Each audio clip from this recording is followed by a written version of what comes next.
করেছি, রাউন্ডের পর রাউন্ড হারছি আমি, দুষ্টামি আর মজা করছি এনিমির সাথে। এনিমি বুঝতেছেই না আমি প্রো বান্দা, বট আসি সেজে। গুলি করছি আর করছি, মারছি না তাকে। 4 রাউন্ড হয়ে গেলে জ্বালা কি বুঝবে এনিমিতে।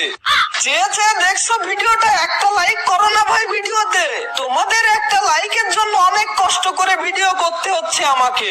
সাবস্ক্রাইব তো দূরে থাক, কমেন্টও পাই না তোমাদের। কসম দেওয়া ভিডিওতে সাবস্ক্রাইব করো। আমরা কি দোষ করছি ভাই রে? আজ না হয় সাবস্ক্রাইব করো আমার এই ভিডিওতে। তোমাদের ভালোবাসা পেলে আরো দূরে এগিয়ে যাব। 4-0 হয়ে গেছে, মারতে চলেছি আমি তাকে। এখনো বটের মতো সেজে আছি, মাথাটা এগিয়ে দিলেই খাবে মায়ের এনিমিতে। এই যে দিছে, মাথা উড়িয়ে দিছি ঝাঁকানাকা। এবার চলেছি আমি ব্যাগ দিতে, কারণ আমি জানি জিততে পারবো না। এনিমি